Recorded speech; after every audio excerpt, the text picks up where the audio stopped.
back to another episode of the Right Bros podcast. And I think we have an excellent show coming up for you. We've got a lot of things we want to talk about, and then we're going to talk about our special guest for next week. But before we start, I just want to say that our prayers are with the families of the victims of the explosion in Tennessee that's still developing, still going.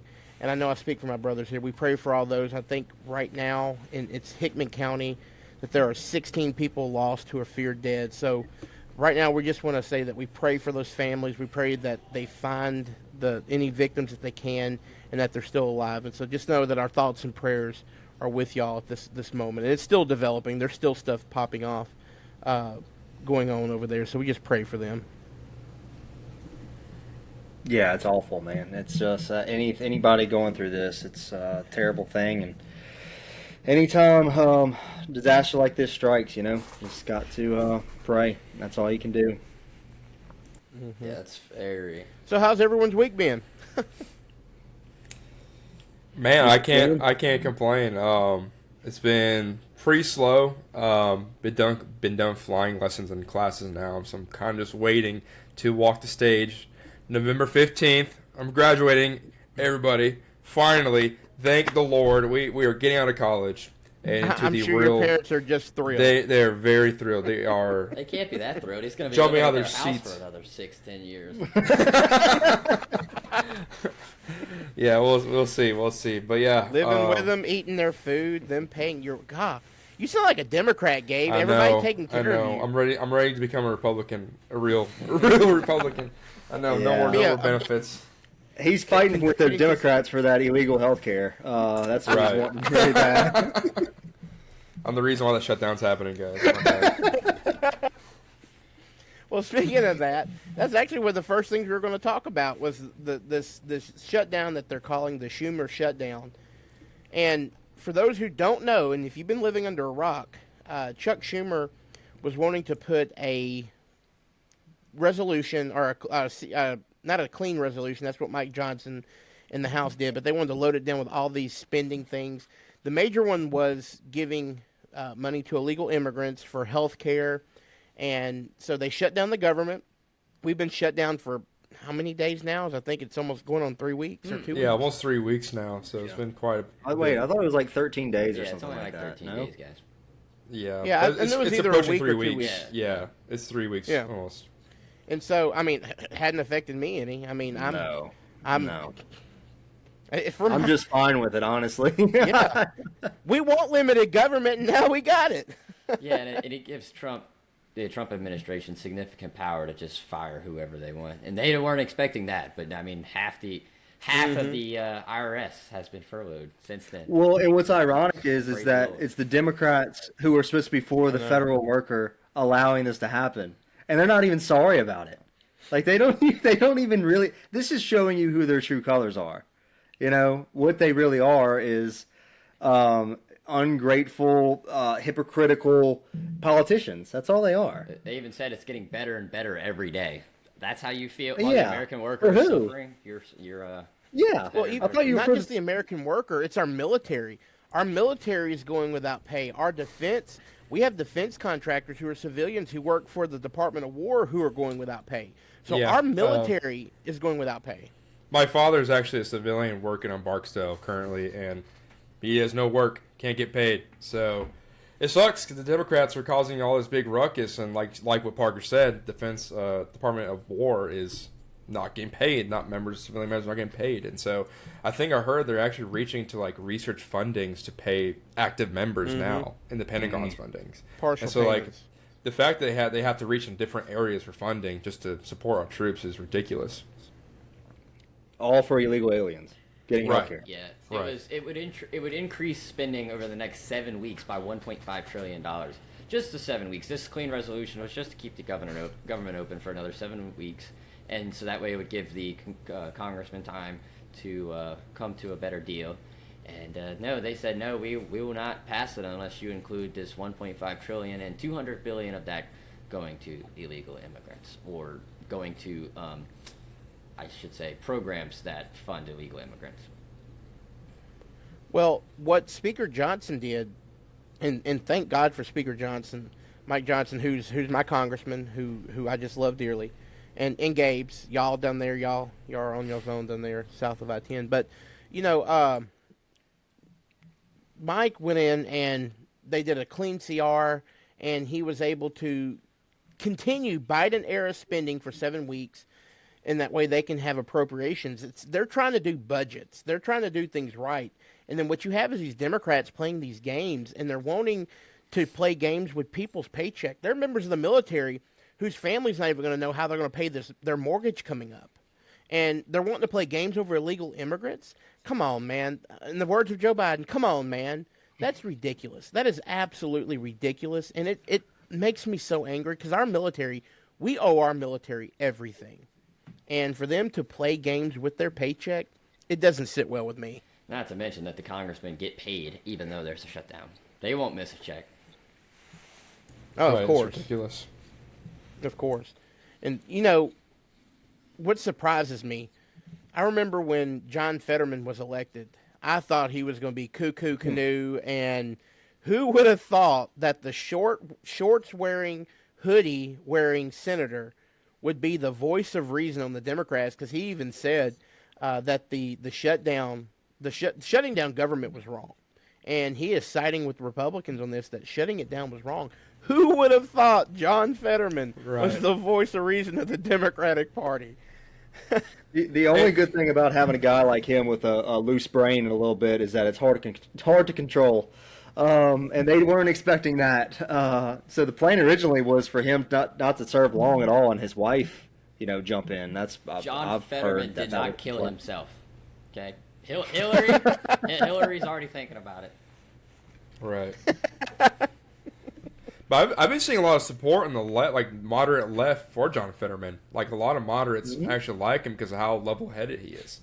And so that should tell you, if John Fetterman's is like the moderate face for the Liberal Party, because who else is trying to push for president now?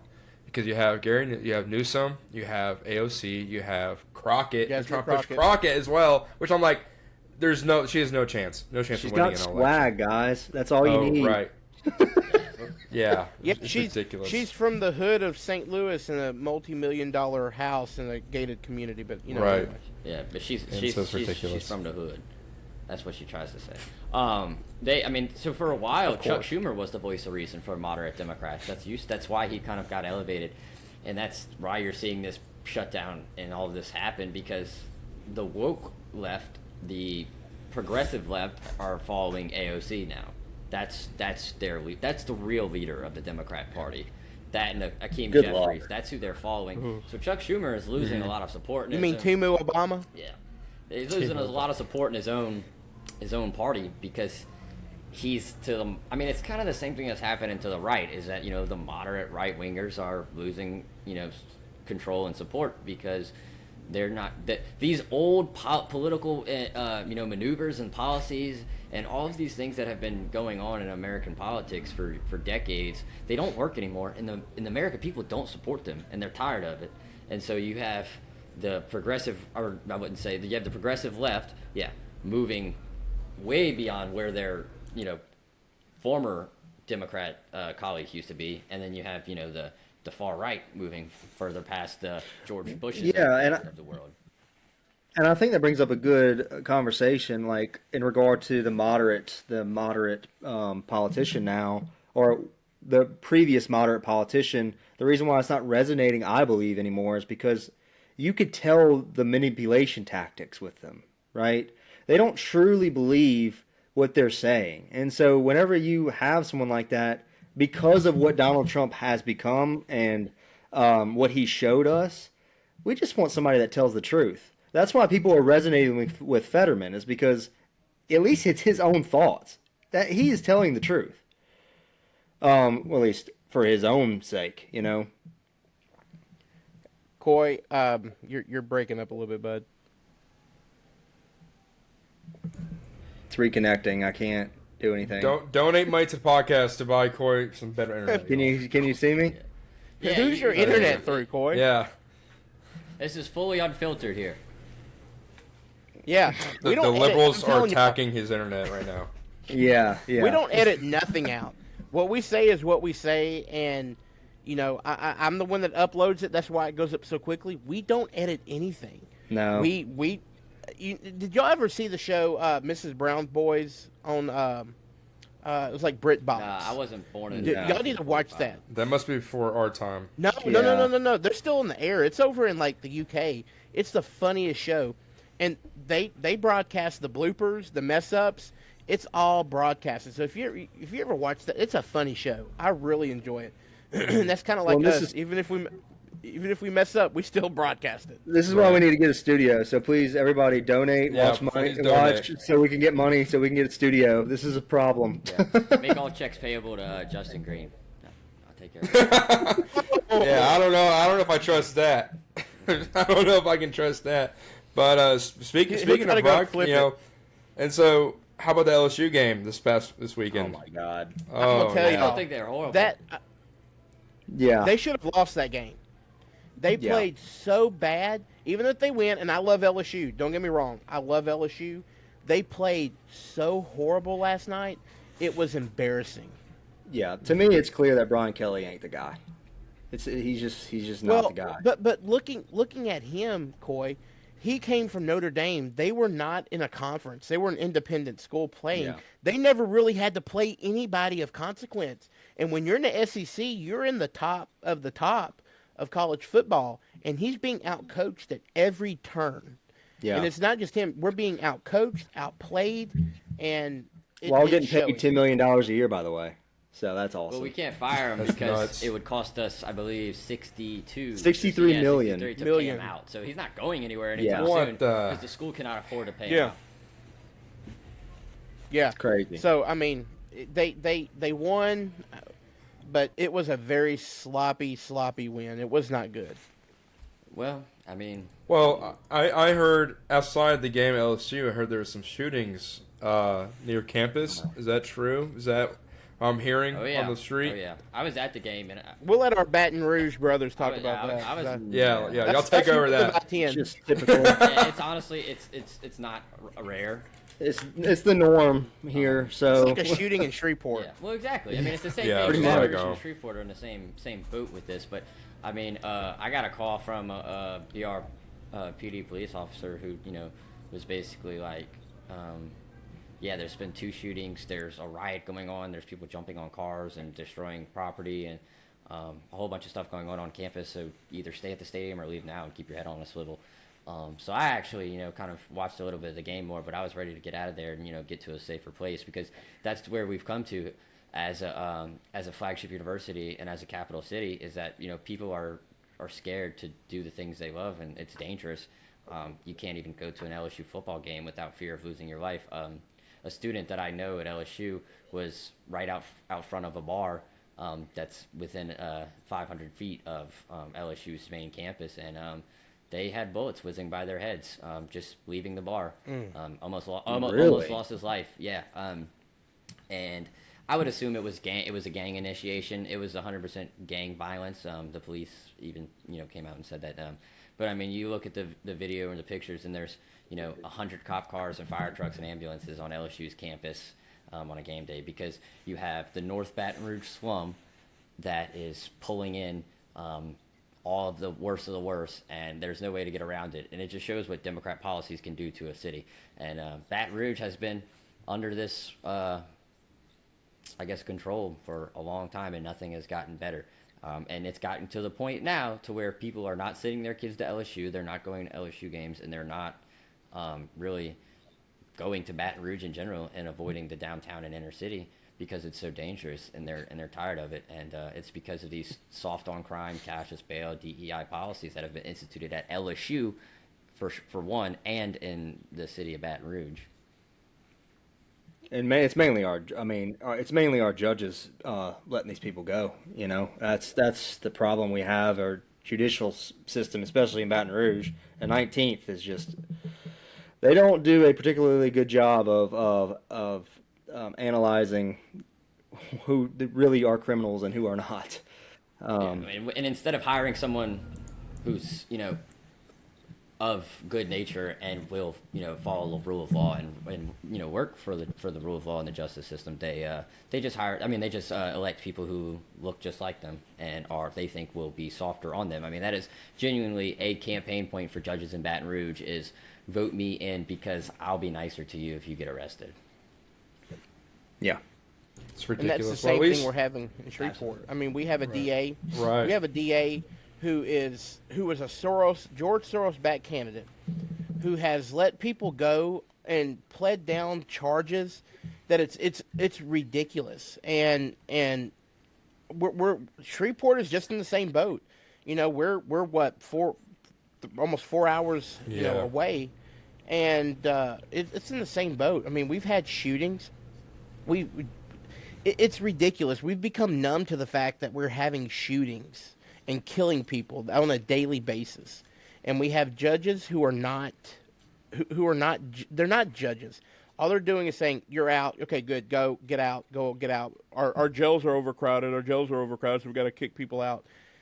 And we have a DA who's just going, "Okay, you murdered someone. We're just going to slap you on the wrist and throw you back out to society to do more damage to the population." And luckily, and this is, I guess we can say it's an announcement, on Tuesday, all of us here, and some who may not, but everyone knows State Senator Alan Seaball. Alan is a good friend of mine. I love him to death. He's actually running for DA. He's announcing Tuesday he's running against Stewart for DA. So hopefully we can get Alan elected DA, and we can change some of these things in Shreveport. Right. We especially need it. Thing I'm happy about is Governor Landry is with the National Guard coming to Shreveport. Hopefully, I think it'll help a lot of good things out. You can say whatever you want. People say it's a waste of taxpayer money, but we need it. Shreveport needs it. New Orleans need it. Because, like you said, it's shootings every day, not just in Shreveport, Baton Rouge, New Orleans, and the thing is, Louisiana is becoming a good state now. Like, we're on the rise for a lot of good things. I mean, we're one of the states that people are coming to Louisiana for businesses and to set up a life. I mean, yeah, look at the new meta plant. Yeah, exactly. All the metas, exactly. In Monroe. Yeah, it's going to be huge. Right, and so that's bringing a lot of good jobs. I tend to agree too on the economic standpoint that a lot of good things are coming to Louisiana, but I still don't necessarily see the influx of people we should, and I also think that you have a lot of people leaving the state, even more so. So, I mean, Gabe, I disagree with you just a little bit, just that the fact that I still don't think it's necessarily a great state to live in, because now it's become so dangerous that no matter what the economic opportunities are, it's just super dangerous. People don't, I mean, the housing market has become get as far away from the inner city as I can, but still be able to get there because of the crime, and they don't want to live around it. And, I mean, I talked to the Baton Rouge mayor, Sid Edwards, came and spoke to a group of us, and he said, and he said this a time or two before, but he's like, he went to this sort of conference, and there was a mayor there who was focused on violent crime, and she was like, oh yeah, violent crime is terrible, and he was like, oh well, how many murders were in your city last year? And she's like, we've had like 16, and he's like, 16? We have that in a week. It's like you have a couple hundred shootings a year, a couple hundred murders a year in the city of Baton Rouge, and if you were to combine Baton Rouge, Shreveport, and New Orleans, I mean, you're talking a couple thousand murders a year, and most cities in the United States don't experience that, especially in these these very suburban or rural states. You go to Iowa, dude, like you go to some city in Idaho, they if a murder happens, it is like the talk of the town for 10 years. No one ever gets killed, and it's because the people there go to work and they live the old country lifestyle, and they're not getting involved with all this gang stuff right out of the gate, because we have people who are born and raised in Section 8 housing in the hood and nothing to escape it. Yeah, it's ultimate a culture problem that we have here. I mean, that's where it starts with, and it starts with fatherless homes, and I don't know how to talk. I don't know how to fix it, because you can't even talk about the issue without being labeled a racist. And it's not a racist thing to say. It's just truth. It's just fact. Well, I think the problem with that is that it goes back, and if you're a history buff like me, it goes back to Lyndon Johnson's administration in the New Deal, where it was okay to say, hey, if you live in a fatherless home, the government's going to take care of you. We're going to take care of you. And in turn, the government became the parent. because it made people dependent on welfare and these programs. Well, I mean, we have become such an entitled generation that we're entitled, that we think we deserve all this stuff. Well, I'll give you an instance, and I probably got blocked over, I'm sure. A friend I went to school with, she had posted something about there's a private company bringing a pickleball court to the boardwalk over in Bossier, here in Shreveport, Bossier area. And she made the comment, well, hey, why are we spending money on this when we could be paying for child care? My response as a fiscal conservative is, it is not the government's place to take care of your child. You're the one that decided to have the child. It's your responsibility to take care of it. If you were grown enough to make the baby, you're grown enough to take care of it. And I'm probably blocked, but anyway, we're just entitled. The entitlement that you're owed something. It goes, even one of the greatest Democrat presidents we ever have, John F. Kennedy, said, ask not what your country can do for you, but what you can do for your country. And we don't have that mentality anymore. It's what can you do for me and what can I get out of it? Yeah, the creation of the welfare state and the government being, basically an entity for welfare and common good, that, or not, I would say, the goal now is not equal opportunity, but equal results, which is, where we come into all these DEI, affirmative action, and welfare policies. And it has been the death of American culture as we once knew it. The people who were, born on a farm, and they would raise themselves up from, their bootstraps. They would grab it and they would go get to work, and they would, have goals, and they would raise a family, and that was their main goal in life, and of course to follow Christ. And we just don't have that anymore. Like you said, it's a extreme entitlement problem. There's no work ethic, Justin. No, and especially for our generation, it's from what I'm seeing from our generation, it's just a lack of self-responsibility. Whenever we do wrong, our generation likes to blame other people for their problems instead of looking inwards and looking that, oh, maybe I'm at fault here, and maybe I should work on myself, or maybe I should apologize for something. No, it's somebody else's fault. Always. It's always somebody else's fault, and that's a huge problem in society right now. And like you said, Parker, when you give the government, when you make government the parent, right? Like you're giving government the authority to rule, to raise your family and take care of your kids. Oh, the government will take care of Susie Q or whatever. What has the government ever done right? Government never does anything right. And so you think they can raise kids right?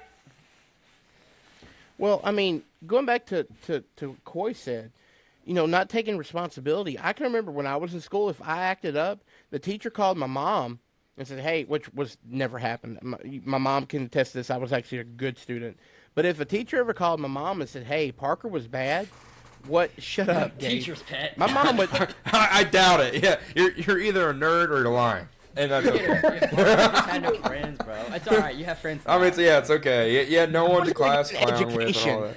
First of all, I was scared of my mother, so you think I was going to do something no. Well, but back to what I was saying before, I was rudely interrupted by Gabe, is that if the teacher ever called and said Parker acted up, I would have gotten in trouble. Now it's like, well, what's the teacher doing wrong? What are you doing wrong to cause my child to do this? And there's no self-responsibility. There's none of this being taught. I mean, parents are not blaming the source. And then when you have your child, Johnny Cakes goes down here and murders someone, they get on TV, my baby.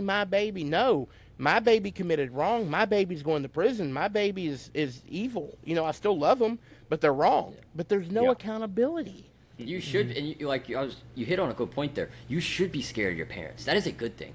This whole idea of gentle parenting and the idea that your kid should look at you as a friend. I mean, I'm saying this as still basically a kid. It hasn't been that long since I've been living under my parents' roof. I've only been living on my own for 4 or 5 years now. But you should be scared of your parents. And I was Gabe, take notes. I was viciously scared of my parents because I knew that if I screwed up, that my dad was gonna beat my rear bad. I was never gonna do that again because I was gonna see hell when I got home. And that's we need I was that scared. Now. You should be scared of your parents. It's all about respect. Yeah. It's all about respect. I mean, I know Gabe has met my mom. Justin, you've met my mom. Coy, you're the odd man out. My mom's the sweetest woman in the world. if she is the sweetest woman in the world, the best mother.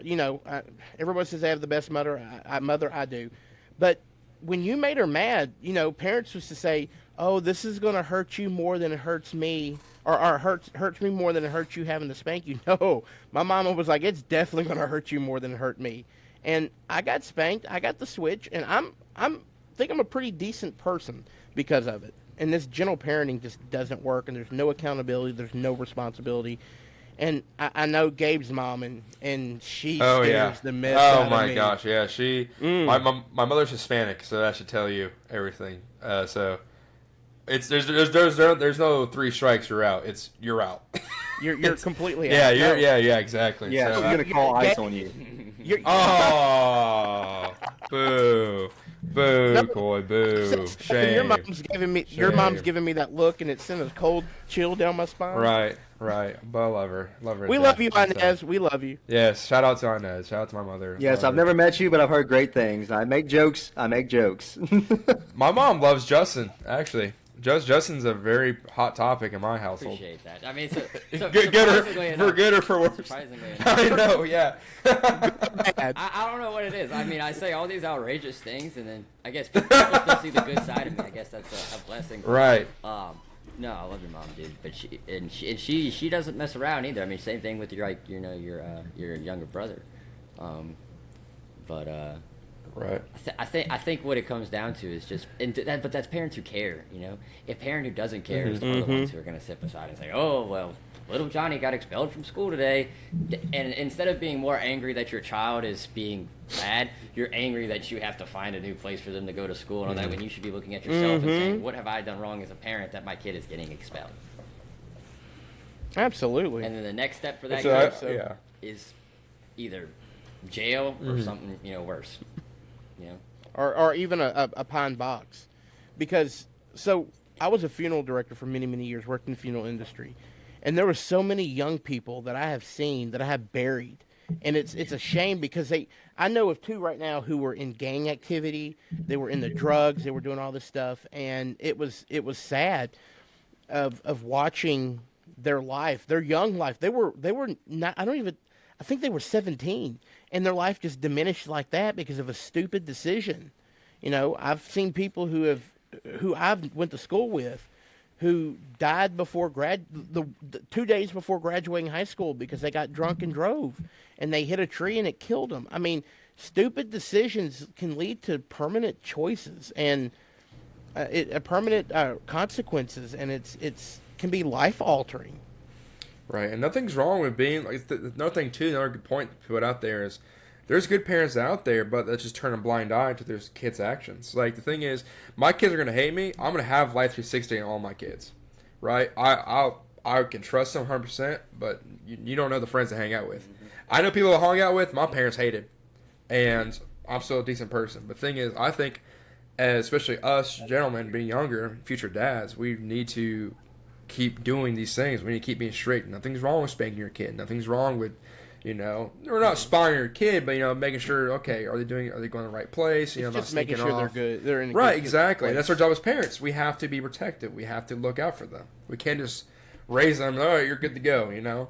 Right, and I see that as a big problem in the African American community, especially like, for example, like Kyron Lacey. Right, let's just take him for example. He was a good college kid that obviously wanted to be something he wasn't, and he made terrible decisions, did not take responsibility for those decisions, and then went to another state and made an awful decision that ended his life. It's a culmination of timeline events, and yes, they say he's a kid, just like Justin said, but not in the eyes of the law, he's a grown-ass man. And I think that's another thing that we need to start turning our heads around too, is like, these aren't kids. I've seen juveniles go to jail that are not kids. They are grown men. And they can do some damage. And so the sooner our society starts looking at these people, you are an adult. Act like one. Take responsibility for your actions. And don't shy away from them. If you make a mistake, apologize and rectify your actions. Because we all make mistakes. We're human. We're going to. And some bigger than others. But as long as you own up to that responsibility, that's all people want. That's all people care about. And so I just think that we've become soft as a society, and I'm tired of it. Seeing our generation now on TikTok and everything else, it's just sad. Well, I mean, it's like the most times I ever got in trouble was because I didn't own up to what I did wrong, and I tried to cover it up. And if I would have just been honest with my mom and said, "Mom, yes, I did this. I'm sorry," the punishment would have been a lot easier because I confessed to it. I didn't lie. I didn't try to cover it up. And as kids, that's our first instinct. Okay, how am I going to lie and cover this up? But then, I did more damage to myself doing that because I didn't take responsibility, and I've hurt myself more in the process because yes, I had to go get that switch. Yes, I had to sit there, and if I came back with one that small, I got it 3 times worse. And and there's this whole thing of, oh well, it's abuse. Let me tell you something. I know what child abuse is. Getting spankings because you've been wrong is not child abuse. That's a whole different topic for a different day that I just don't want to go into right now, but I know what it is, and it is spanking your children is not abuse. It is a form of punishment. Even the Bible says, spare the rod, spoil the child, and it says, train them up in the way of the Lord, and they will not depart from it when they're older. And that comes from spanking your child. It's biblical. Take it up with God. And you bring up a good point there. I think the biggest issue is just we're removing God from families. We're removing God from the foundations of every family in America. That's what they're trying to do.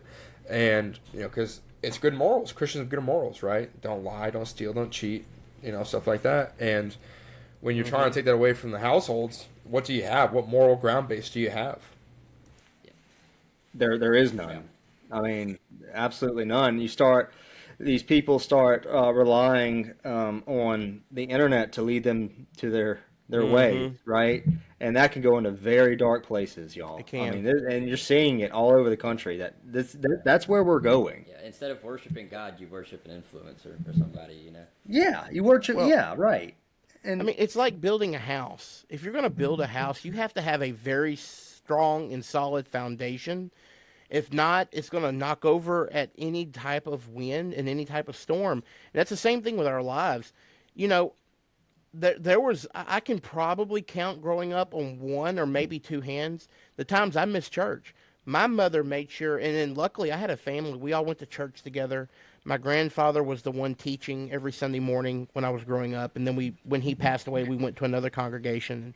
But we there was none of this, oh, I don't feel like going this morning. No, if you were at my mother's house, even as friends, on Sunday morning, you were going to church. If you didn't want to go to church, you had to go home Saturday. And my mom, made us go, made us sit there, made us listen. There was none of this, oh, give them a whatever game system or let them play on their phone. No, we had to be actively involved into the service. We were turning the songbooks to the songs. We were listening to Papa. I mean, I can remember once you don't know embarrassment until you're called down by your grandfather when he's at the pulpit.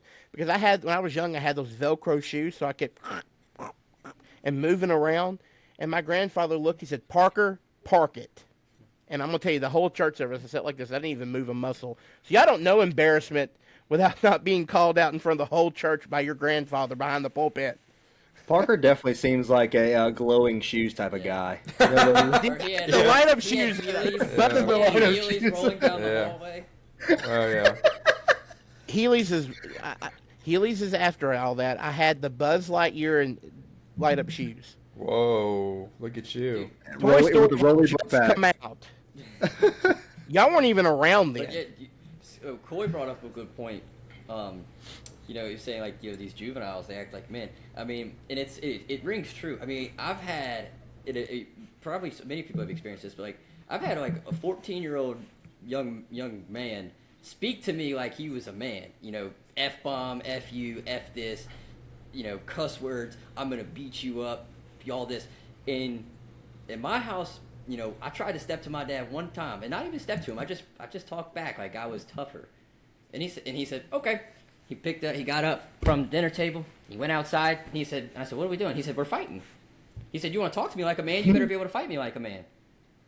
And I was like, oh, no, no, no, no. I mean, it's like, I don't want that, you know? And Yeah, this he's scared. this is what needs to happen.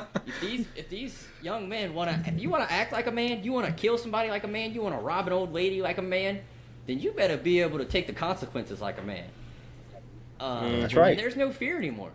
Because at the end of the day, if you do a crime, it's not blamed on you, it's blamed on the system. The oppressive system that has been oppressing you for 200 years. And that some guy who owned slaves 250 years ago is the reason why you are in a bad spot. Well, and that's exactly right. Talking about the system is failing them. Going back to the Kyron Lacey situation, everybody's saying, "Oh, the system failed him. The system failed him." He didn't even give the system a shot. He killed himself before he went to trial. He probably would have got off. Now, to say his NFL career was probably done. The NFL had struck, but he probably it was. After looking at the evidence, he was guilty 100%. But he probably would have got a year, 6 months probation, and would have had to pay. He would have struck a plea deal, I'm sure. Pay some restitution. Yeah. Should have been, because I 100% stand. I'll say this publicly. I 100% stand behind the Louisiana State Police in this investigation and the evidence they. 1,000%. All these LSU fans who claim to be conservatives and claim to back the blue, saying that the Louisiana State Police is corrupt and they have butchered this case and they killed Kyron Lacey and if you watch the video, yes, he was far behind the crime, but if you seconds before the crime, seconds before the accident, he was driving 100 plus miles an hour on the opposite side of a 2-lane road, passing 6 different cars. That is reckless driving, and anyone who I see doing it on the road, I want to get out and arrest them myself. Imagine being in an opposite lane. That is so reckless. And at that point, he put himself above everyone else's life and said, "Oh, I'm Kyron Lacey. I can do what I want. I don't have to wait in I don't have to wait in no traffic." And he said, "I'm going." And that course of events caused that accident. And so, was he 100% at fault? No. But that's what a jury for. A jury would have found him his right percentage of fault. That's right. And he did not give that a chance. It is a tragedy. And then you're going to go back and look at how he died. He pulled a gun on his own family members and got in a shootout and a runaway with police in another state, and then killed himself because he was so far down that he thought he didn't want to get caught again. Options, and he didn't want to get caught again. Correct. But to say he was innocent, he was far from innocent. You can be a good football player. No, and then you have... doesn't mean you're innocent. Yeah, you have idiots like Ryan Clark going on ESPN without full evidence, calling out on national television, a representative of LSU, basically, is what he is, and just trashing Louisiana State Police, the district attorney's office. The system failed him and he didn't even know the full evidence. Well, the next day, LSP comes out with the full video where you can clearly see that Kyron Lacey was out of control. And then he has to go on ESPN to issue a full apology. Well, he shouldn't have said what he said to begin with. That's the problem, again, is like whenever you don't know all of the information, you need to just sit and wait. Because let me tell you, our law enforcement system in the state of Louisiana does about as good of a job as they can. And just trust that they're doing a good job. I know that's hard to do because sometimes they screw up. And just like with any job. But for the most part, they do their job correctly, and they try to issue the right charge at the right time. And so, we've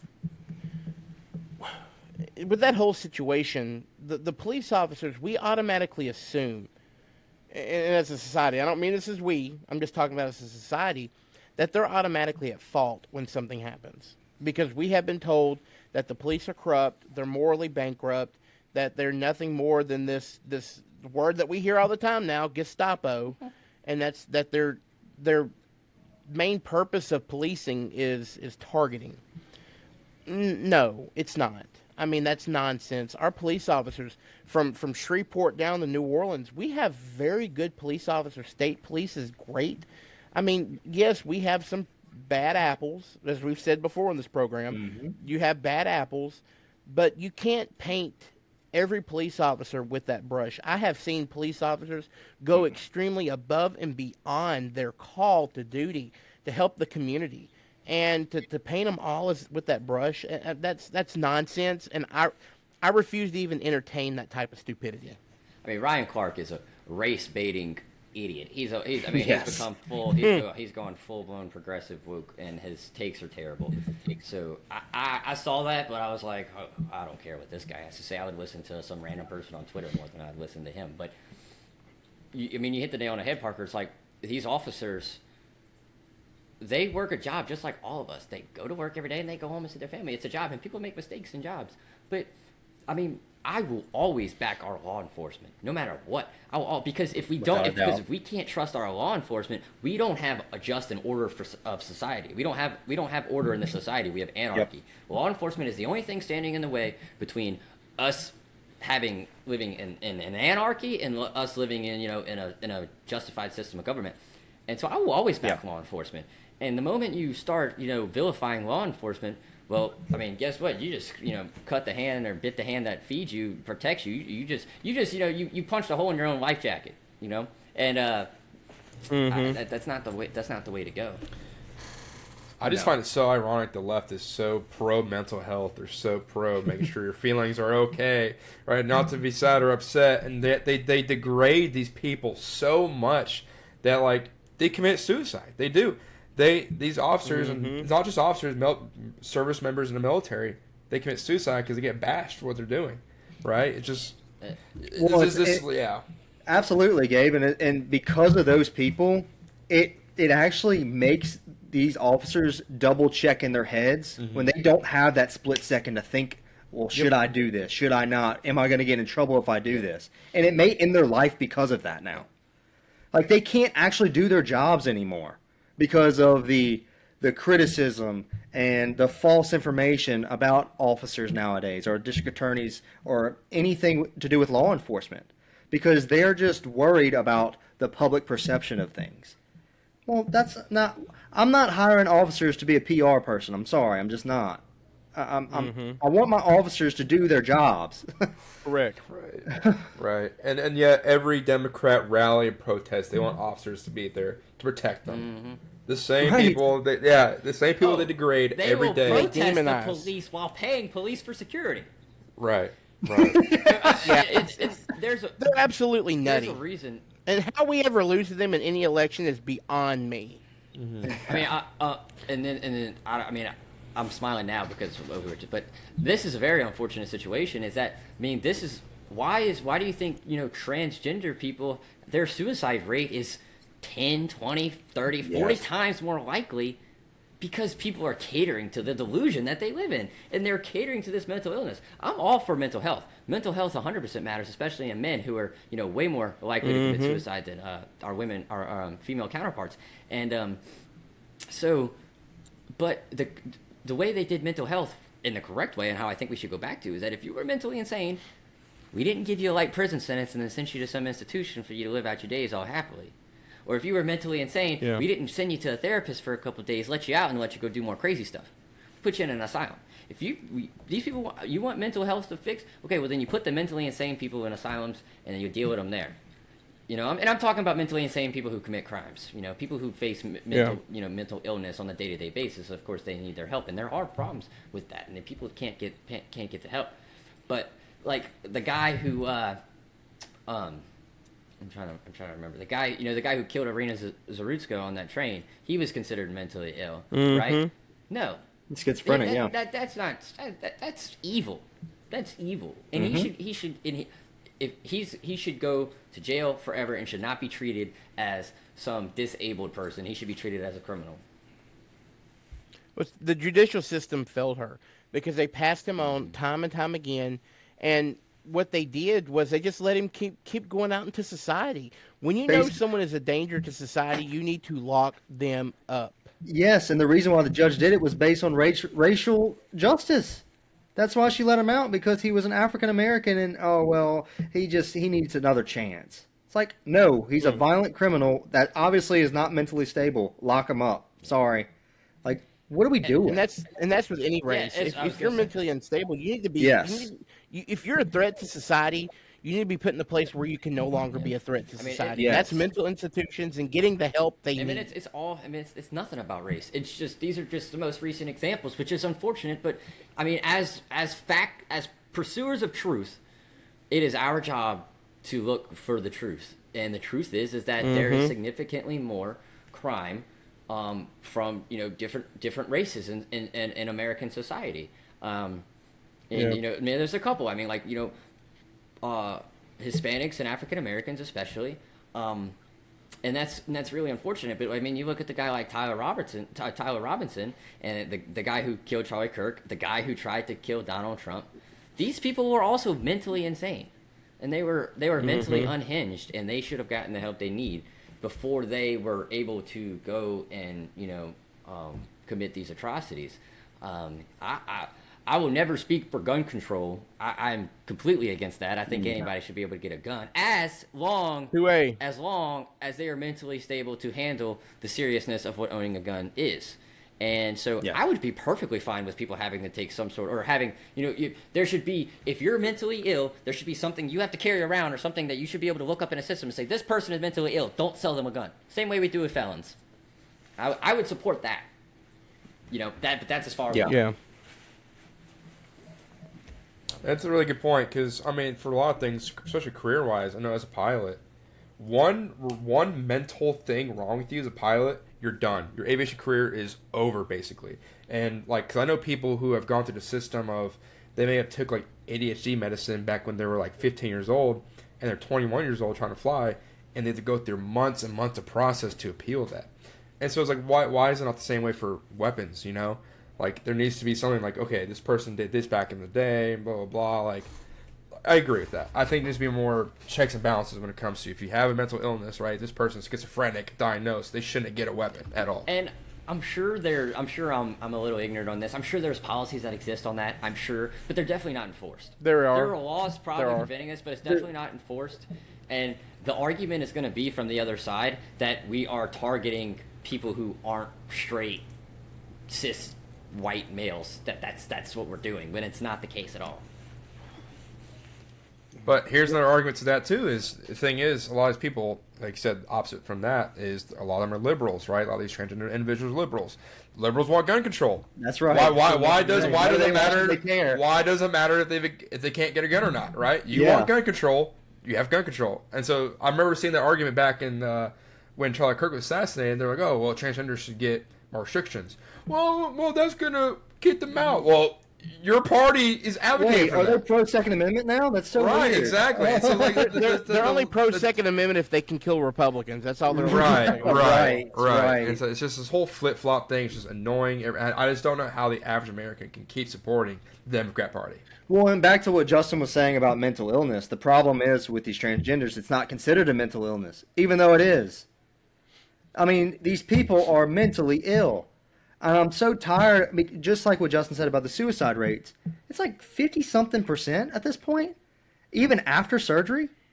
These people are sick in the head, and whenever you capitulate to that delusion, you're not helping them. You're not really helping that person. What you're doing is you're hurting them to a point where either they're going to harm others or they're going to harm themselves, and it's proven at this point. Oh yeah. I mean, and it's also you encourage it, but there's a statistic. I believe it's from Harvard, but I'm not sure. But there was a study, and many people on the right wing media have said this, but 70% of children who are experiencing gender dysphoria come out of it and live a happy and safe life as their biological sex once they grow up. I mean, this is something that is scientifically proven that you can grow out of. It is not something that is kids go through phases. Kids do weird things. But now we're like, oh, well, Johnny put on a dress. Looks like we're going to have to get him an appointment to cut his what off. We got a girl. Woohoo! That's what Justin's parents were doing. They were hoping for a girl. That's why they were That's why they got that long, blonde, flowy hair. Exactly. They wanted a girl. Justin had that Barbie house, all that makeup. Justine? They call me Justina, so let's not get it twisted. Yeah. All right. Well, moving on. We got off on this great topic, but we had a few other things we wanted to talk about. So we got a few minutes and just touch on a few other things. What we've seen this week and past week in the news. What do y'all think about the FBI spying on GOP lawmakers? It's ridiculous. Yeah, Gabe, I feel like you haven't talked about this episode. I want to hear from you, my friend. No, no. You guys are doing great. I mean, I just think that's corruption. That's full on corruption. That's full on. There's more conspiracies happening. It's the same stuff that's like January 6th, for example. Why are we having federal agents tapping in and stuff like this and instigating and stuff like that? And because no Democrats were tapped in, right? Just the GOP. No, from my understanding. Let me see. I have the list here of who it was. Let me see right. if I can. They tap in the senators. Yeah, it was all yeah. GOP senators. Absolutely. Yeah, Well, all was GOP. Lindsey Graham of Yep. South Carolina, Bill Haggerty, Josh Hawley, Dan Sullivan, Tommy Tuberville, Cynthia Loomis, Marsha Blackburn, and Mike Kelly from Pennsylvania. All conservatives, and even more than that. But the big news is that there was 200 and correct me the number here, 256 or 7 FBI agents 57 on the ground during January 6th, as if they Right. knew it was going to happen, as if they wanted it to happen. Or instigating it. And Right. the news was, a good friend of mine told me this, is he said, the word on the street was that day when they were going, on January 6th, when they were confirming Joe Biden, Mike Johnson and a bunch of Republican congressmen were going to present a boatload of evidence saying how the 2020 election was stolen in all the states and all the irregularities. Well, isn't that convenient that he never got the chance to do that because January 6th happened and they made it a big deal? Right. And people say, oh, well, Joe Biden wasn't president on January 6th, 2021. He was never president at all. And not even going beyond that, Nancy Pelosi was still Speaker of the House, and she was the one who had the hand in it, and that's already. We've always known this. We've always known that there were FBI agents on the ground, and now it's coming out. Well, Jack Smith, he was able to go into these lawmakers. He wasn't able to get what they said, but he was able to get their cell phone calls, their location, how long the calls were. I mean, that's a total invasion of privacy. What Absolutely. would happen if the Republicans did? I mean, okay, let's go back. Look at what happened with Richard Nixon and the whole Watergate thing because they spied on the Democrat National Committee. He was impeached. He had to resign. And now Democrats do it in the open, and then they're proud of it. The pride that they have on spying on GOP Republican senators because they think they may have said something about January 6th. And this goes back to what we can get warrants for. If someone thought that they wanted to be in Washington, D.C. on January 6th, they were probably hauled up before Jack Smith and thrown in prison. Well, the scary thing is they're tapping on our own congressmen. Who else are tapping in? Who else do we not know about? They're Even into ourselves, everybody. right? Right, everybody. And how are we the that's just- fascists in this situation? Exactly. Right. The Big Brother is what it is. Yeah. And Well, so it's just it's crazy. I mean, it's crazy. 40 years ago, 50 years ago, all of these scandals and things that the Democrats do, and all of these scandals we find out all the time, these are things that were very impeachable in jail-worthy offenses 40, 50 years ago. And now it comes out, but nothing ever happens. There's no arrest, there's no perp walks, there's no accountability. But decades ago, that wasn't the case. These were impeachable offenses on any scale. Mm-hmm. And now there's a new scandal every other day, and it's just like you have Republicans saying, "Oh, throw him in jail, throw him in jail." Democrats saying, "Oh no, it's lies. It never happened," even though there's a bunch of proof it never happened, or that wasn't my intention. Yada yada. Gaslighting. Gaslighting, and then swept under the rug. I mean, you have Jay Jones, the guy running for Attorney General in Virginia. Openly calling to, kill his Assassinate the Republican Republican speaker and piss on his and their grave. children. Yeah. That is an unelectable offense, and yet the Virginia governor candidate, the Democrat gubernatorial candidate, Spanberger. is like, oh no, I still support him. I mean, he hasn't lost one single endorsement. That tells you everything you need to know about the Democrat Party. Right. And that's They're why morally we're bankrupt. scared. We're scared. That's why we're scared to have liberal leadership again. Because I guarantee you that the Democrats were to win somehow. If they win next election, if they win the White House and Congress, whatever, they're gonna make us suffer. That's just reality of it. They're gonna fight back so hard against us because that's what they want. They want to eliminate the Republicans, and you've seen that with Charlie Kirk and Donald Trump and everyone else. I'm sure you're. Well, they want to create the divide. They're the party of division, not us. They want that divide. They want that racial divide. They want that sex divide. They want it all. So that way they can manipulate and control votes. That's all they want. And cause strife. So that way we don't trust each other. Because if we don't trust each other, then we can never come together as a country, as a United States. And they don't want that. They don't want a United States. Well, they don't want to see the value of other people, and that's why if you don't value other people, that's why it's so easy to take a gun and shoot someone in the neck and take their life, because you have no value. We've heard that Republicans are horrible, evil Nazis, all these horrible fascists trying to take your freedom, and what they're doing is trying to make us seem like less human. So when someone does want to take a gun, it's instilled in them. That's what they're told. That's what the Democrat leadership wants them to do. Yeah. And you know what, Parker? It's not even just about left versus right. We talked about this way in the past. It's good versus evil. It's godless society. You try to take God out of society, and this is why stuff like this happens. This is why we're fighting every day. This is why younger people are taking a stand. Because, like I said, I know a lot of people around my area are taking a stand, going to church more. They're becoming conservatives more because we're just tired. We're tired of seeing a godless society. Yeah, it's about fighting for genuine truth. That's all it is. That's all we're talking about here is just truth. That's as simple as that. Yeah, I mean, Gabe, I'm sure you're right that 100% they're going to retaliate if they ever get in power again. But it's all coming out. It's been happening. It's been happening since Obama. They've been using the power of the purse and the power of the pen and the power of the executive and all the bureaucracy. You mean the auto pen? To destroy the America we once knew, and right, but they live off of putting their hand in the wrong pot. Right, and it's just scary to see. You saw what they did when Biden was in power. Who knows what's going to happen when the next Democrat is in power? What they're going to do.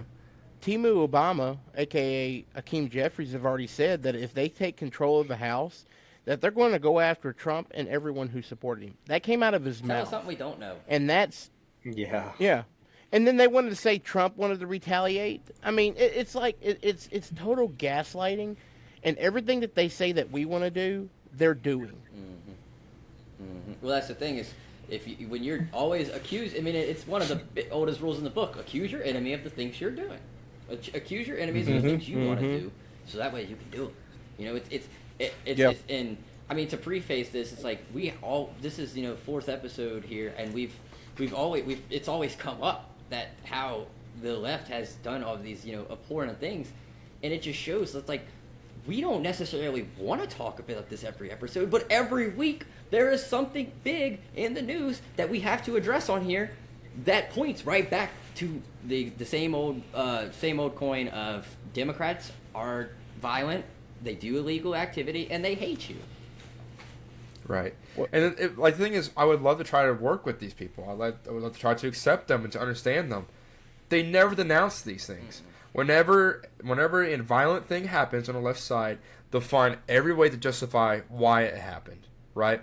Oh, well, the guy was Republican because he's a white guy. And you come to find out he's dating a transgender individual, stuff like that. And it's just like, all you have to do is denounce it.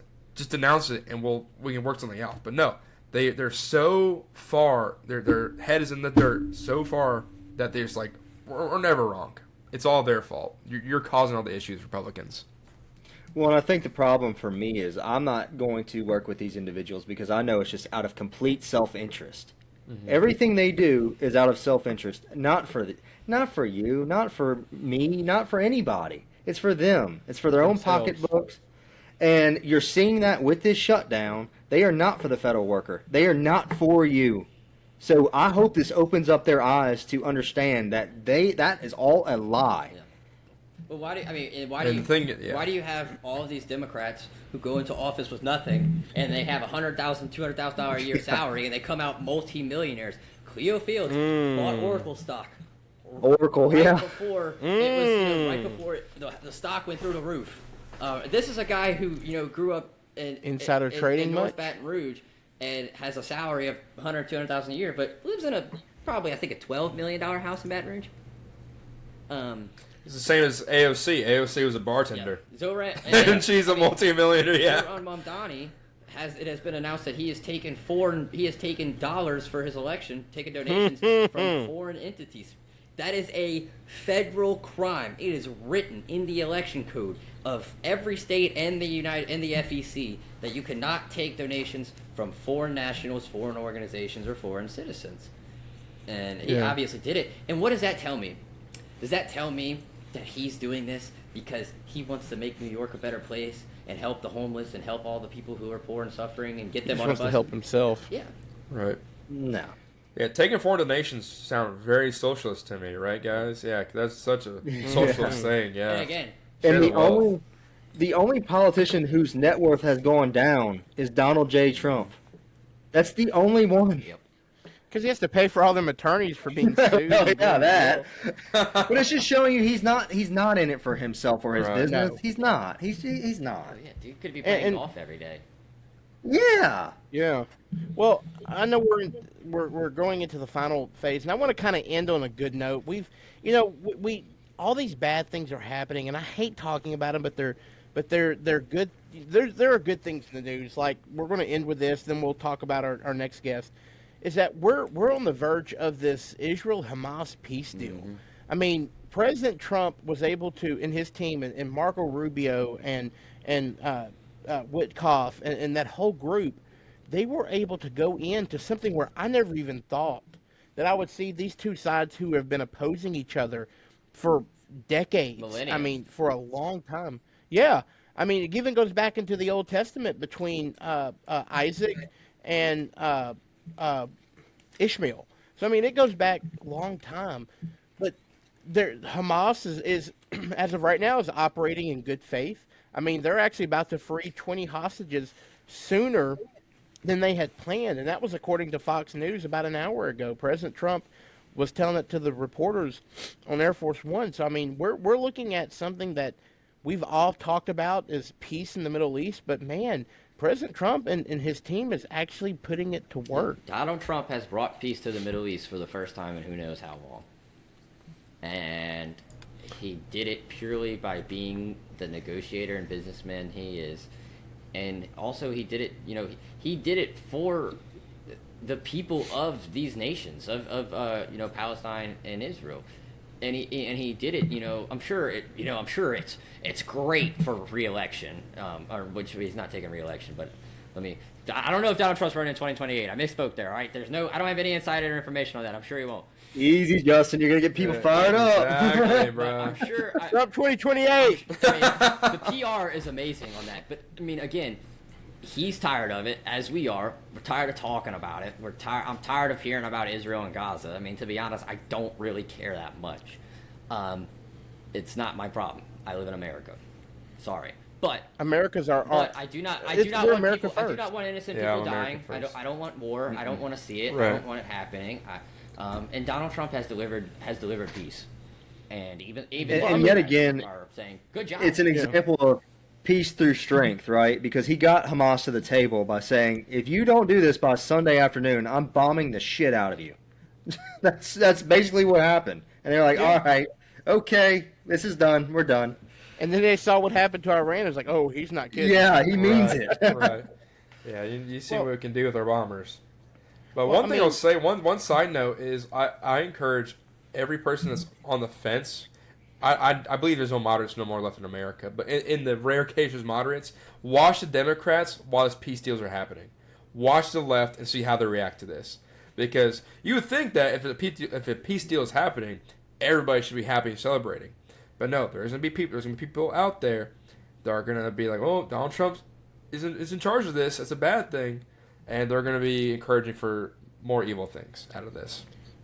Well, I mean, that's just typical liberal. The mental mentality of the liberal. I mean, if Trump told them that air was wrong, they would put bags over their heads and be like, oh, I'm not gonna breathe.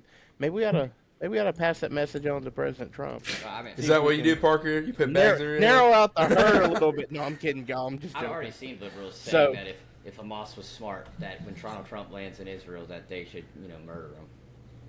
Cheese and peas. Whoa, I haven't heard that one. Yeah. Oh, no, That's insane. That's insane. Oh, I'm tired. The Democrat Party's the party of murder. I mean, we've already seen that. They've murdered babies for how long? Years, decades. They've murdered babies. They murdered Charlie Kirk.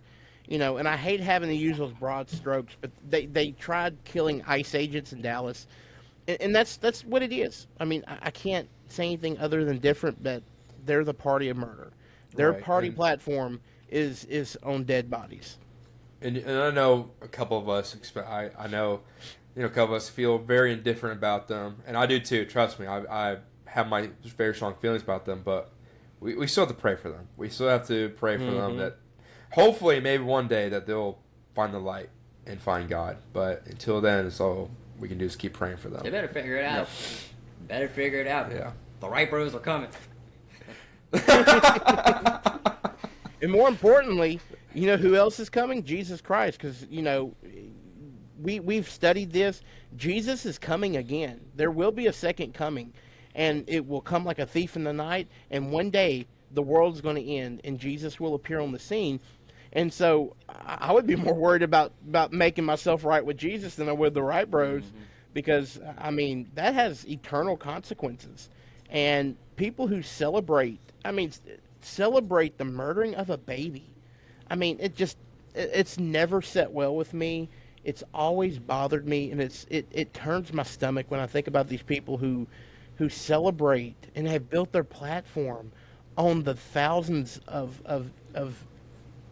dead babies. I can't wrap my mind around it. I can't. I know, Gabe, you have a new nephew. I think we all have nieces and nephews. We don't have kids. My niece, she's enough. And she's getting into teenage years now, so she's really starting to anyway. When she was born, I love that little girl so much, and it's like I can't see how anyone could look at that and say that's not a human.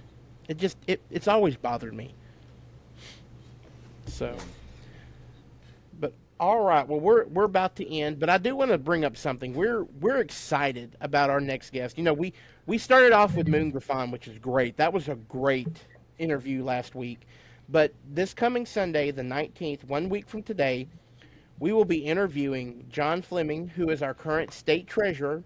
He's a former congressman. He was the congressman before Mike Johnson. And then he was deputy chief of staff to President Trump in his first term. Served the administration in a couple different roles, but ending in deputy chief of staff for the White House. So, I mean, we're going to talk to him about that. He's running for U.S. Senate in the Republican primary, so we're going to talk to him about that, his time at the White House, his time in Congress. It's going to be a great conversation with Dr. Fleming. I'm very excited. All of us have met this individual. And like I said, it's going to be a tough Senate election. So we're going to have, throughout the months leading up to this election, we're going to have as many candidates on this podcast, which is very exciting because the fact that we have a U.S. Senate candidate coming on our podcast on just episode 5. Next episode is number 5 Statewide that we have elected official. a candidate. And then Exactly. And I do really think that we will, before the end of this election, I believe we should have, we will have most of the Senate candidates running in Louisiana, and many more candidates. I think two other ones have already expressed their interest, and so the fact that we're getting this sort of traction on this such a little, just starting out show is absolutely amazing, and we're very blessed for that. We absolutely are. And just a message to all our followers: we appreciate you, we love you, we feel the support, and even though we're small, we're moving up. The Wright brothers, we're gonna have, like I said, we're gonna have a studio one day. Hopefully, it's the goal. Gabe needs money. I need money, please. Money. Yeah, Gabe needs a job. I need a job. I need money, but I need a job. Go out and at get least a job, sometime you before. Loser, you welfare I know. collecting It's a. When are you going to start being a productive member of society, Gabe? I know. God. I got my resume ready, so I'm applying to flight school and stuff like that. If you need and a then your pilot, dad's let me not know. making money right now, so I mean, you're having to mooch off someone who can't know. make money because of the shutdown. Look, I'm a I bouncer feel at a bad for bar, your parents. and that's the most I can So if I'd you bounce have a it job apart. for Gabe, you can email us at our Facebook page. Yep. If you any job, I'll take any job. Landscaping, don't say anything. Don't say anything. I'll do landscaping, to flying, to do whatever. I'll take a job. Yeah, if you But see yeah. Gabe in a Home Depot parking lot holding a sign. Oh man, y'all are funny. Y'all are stupid. Dude, you gotta get some. You gotta get some white Mister, jokes. you're We got them too. Yeah. Yeah. I'm outnumbered here. I'm 3-1. I'm gonna get absolutely destroyed. You know, it's like a coffee. It's like a baby versus atomic bomb at this I point. think we could all agree, like, the worst humans on the planet are the woke white lesbian girls, ladies. Those were the driving the Subaru. Oh, man, Justin, you're the cooked. extremely progressive Karens who are like just woke everything. They study the woke Bible. Those are, those man. are the worst people in this country by far. Justin just wants to get all the flack and haters. Hey, All haters go to Justin. Yeah. Justin's conservative Yeah. crusade. Yeah, Justin's conservative crusade. Follow him. Go send him hate. For really hot DMs. takes. Yeah. And so, but yeah, very exciting things happening in the future for the show. Oh yeah, we got some great things happening, and then I think we're all going to get to record together in what, 3 weeks? Is it 3 weeks? 3 weeks, yeah. Yeah, the Republican Party of Louisiana, which we're all affiliated. We all have different type of roles within the LAGOP, except Gabe. Just throwing He's that in out there. there. us three over He's here. in there. I don't know where it's at Gabe's on the in. screen. I'm in there, Oh, Parker. Yeah, I do a lot of work. But it's I like, help it's like, sign in people, okay? I mean, he's I like on do. the outside of the glass, peeking in, like, "What? Hey, everybody!" What do you mean? I'm in there. I'm in the club. I'm just in the back of the dude. club. I'm just. No. You're in the back where the food is, eating it. Oh, and you're the one to talk. Okay. Oh. First of all, Gabe, when do I? Okay, y'all have seen me at these meetings. I may have a cup of coffee, and that's about it. Yeah, but then he's like, guys, yeah. we going to Golden Corral. We're gonna going to for Golden lunch Corral after afterwards. this. I heard they're doing a buffet. Yeah. I'm not going to corral. Oh, okay, no. We don't do Golden Corral around here. I like good restaurants. That's Right, because Golden quality. Corral, they leave their food out, and Parker's gonna go in there and throw everything away. Absolutely. Right? 'Cause Hey, he's act, a certified- so a lot of stomach issues. Read this. FDA's put this out for people who eat food who are out. It's been out too long. FDA has confirmed it now. You can just shut up, Gabe. Hey, shut if up. you're ever at a Republican State Central Committee in the state of Louisiana and you see Parker Ward at the front with his teller box, don't look in the teller box because it ain't balanced. It's jelly donuts.